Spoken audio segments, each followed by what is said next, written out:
Ever wondered how the struggle for independence in the Indian subcontinent ignited after the War of Independence in 1857? Let's delve into the aftermath of this pivotal event, which saw the end of the Mughal Empire and the dawn of direct British rule. It was a time of significant change, seething rebellion, and the birth of a new era. The War of Independence, also known as the Indian Rebellion of 1857, was a crucial turning point in the history of the Indian subcontinent. This uprising was a direct response to the oppressive policies of the British East India Company. However, the rebellion, despite its intensity, was eventually quelled by the British. It marked the end of the Mughal Empire, an era that had lasted over 3 centuries. The last Mughal emperor, Bahadur Shah Zafar, was exiled to Rangoon, effectively ending the Mughal dynasty.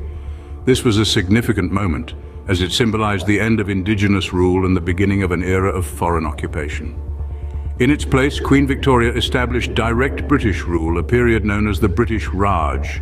Queen Victoria declared herself the Empress of India, and the British began to implement a new administrative and political structure. The British Crown took over the administration, and the Indian subcontinent was now under the direct rule of the British government. The British response to the rebellion was harsh and uncompromising. They implemented policies to suppress any potential rebellion and to establish firm control over the subcontinent. This was a time of significant change and adaptation for the people of the Indian subcontinent. But it was not just an era of subjugation. The seeds of resistance were sown. The end of the Mughal Empire and the establishment of direct British rule ignited a spark that would eventually grow into the struggle for independence.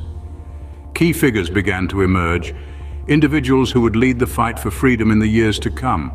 Thus, the stage was set for a new era, an era of direct British rule and the beginning of a long struggle for independence. This was the aftermath of the War of Independence, a period that marked the beginning of a new chapter in the history of the Indian subcontinent. Now imagine the year 1861. The British had just introduced the Indian Council Act. This revolutionary act expanded the Council's membership, incorporating a handful of Indians in the advisory roles for the first time. It was a cunning move by Lord Canning, the then Viceroy of India, to pacify the Indian intelligentsia who were increasingly resentful of the British rule after the War of Independence.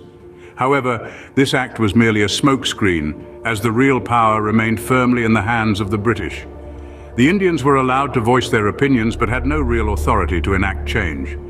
This led to widespread discontent, eventually culminating in the infamous Albert Bill controversy. Sir Courtenay Peregrine Ilbert, a British official, proposed a bill that would allow Indian judges to try Europeans in courts, a move that sparked outrage among the British community in India. This act and the subsequent controversy marked the start of a new wave of nationalist sentiment. The Indian Council Act of 1861 and the Albert Bill controversy were significant milestones in the long journey towards India's independence. Fast forward to 1885. A significant event occurred, the formation of the Indian National Congress. This was no ordinary gathering. It was a meeting of minds, an assembly of intellectuals, and an expression of collective will. It was the birth of an organization that would play a pivotal role in the struggle for India's freedom. The Indian National Congress, or INC as it is commonly known, was primarily the brainchild of a British civil servant, Alan Octavian Hume. He, along with prominent Indian leaders like Dadabhai Naoroji, Dinshaw Wacha, and Umesh Chunda Banerjee, laid the foundation of this organization. The primary goals of the INC were to promote political education and awareness, foster unity among Indians, and voice India's grievances to the British government. The INC's formation can be viewed as the first organized expression of Indian nationalism on an all-India scale. It was the dawn of a new era, a beacon of hope for millions yearning for freedom. This was the first organized expression of Indian nationalism on an all-India scale. The year 1905 brought with it a major political upheaval, the partition of Bengal. This was an event that would dramatically alter the course of India's struggle for independence. But what prompted such a divisive decision? The ruling British authorities, particularly Lord Curzon, the then Viceroy of India, perceived Bengal as a region too large for effective administration. They argued that it was necessary to divide Bengal for better governance. However, the real intentions behind this partition were far from benign. The British aimed to weaken the nationalistic fervor growing among the Bengali intelligentsia by dividing them along religious lines. The partition divided Bengal into two parts: East Bengal, predominantly Muslim, and West Bengal, primarily Hindu. This move was met with widespread protest and resistance. In the face of this divisive policy, the Indian populace responded with a powerful tool of peaceful resistance: the Swadeshi movement. Spearheaded by influential figures like Rabindranath Tagore, the Swadeshi movement was an economic strategy aimed at promoting indigenous goods and boycotting British products. It was a way for the Indian people to assert their economic independence and display their disapproval of the British rule. The Swadeshi movement was more than just an economic protest. It was a cultural revival that sought to strengthen Indian identity and unity. It saw the rise of national schools and colleges, fostering a sense of nationalism among the youth. Literature, music, and art flourished, promoting Indian culture and values. The partition of Bengal and the Swadeshi movement marked a significant shift in the struggle for Indian independence. It was a period of political awakening where the Indian populace, for the first time, actively resisted British rule.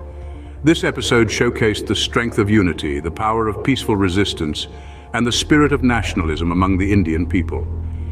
This event sparked a new era of political awakening and resistance.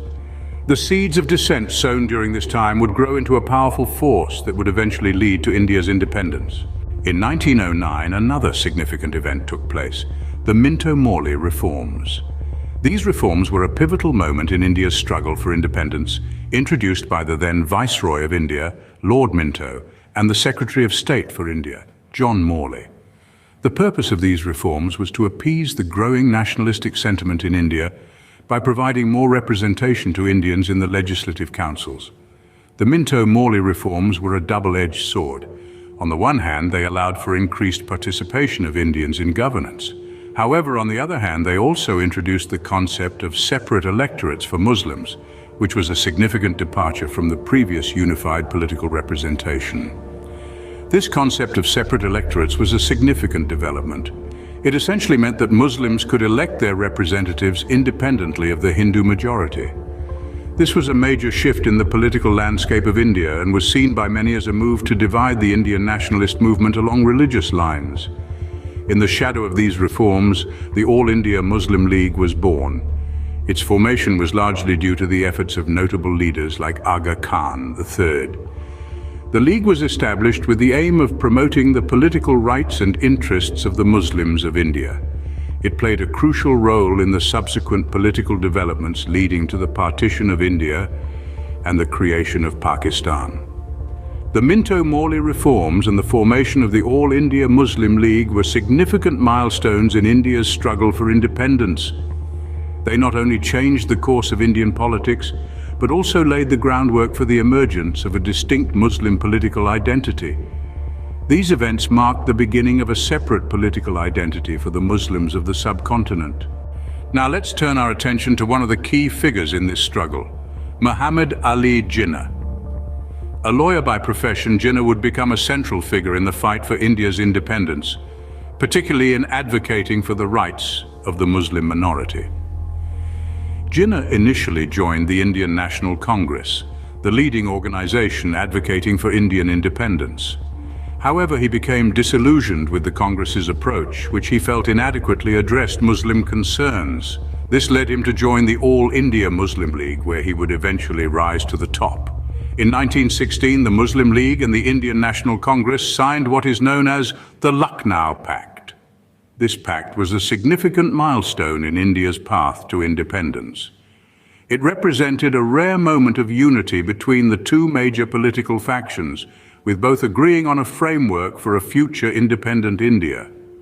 The pact outlined a vision for a united India, with separate electorates for Muslims to ensure their representation. Jinnah played a key role in brokering this agreement, earning him the title of the Ambassador of Hindu-Muslim Unity. However, unity was short-lived. The Montagu-Chelmsford reforms of 1919 introduced a new system of governance known as diarchy. It was a dual form of governance, with certain areas of government under the control of Indian ministers and others under British officials. The reforms were seen as a step towards self-governance, but they also deepened the divide between Hindus and Muslims. The reforms failed to live up to the promises of the Lucknow Pact, causing further disillusionment among Muslims. This disappointment pushed Jinnah and the Muslim League further away from the vision of a united India, setting the stage for the demand for a separate Muslim state, Pakistan. These events set the stage for the final push for independence, a struggle that would continue for several more decades. The actions of Jinnah, the impact of the Lucknow Pact, and the repercussions of the Montagu-Chelmsford reforms all played a vital role in shaping the course of India's struggle for independence.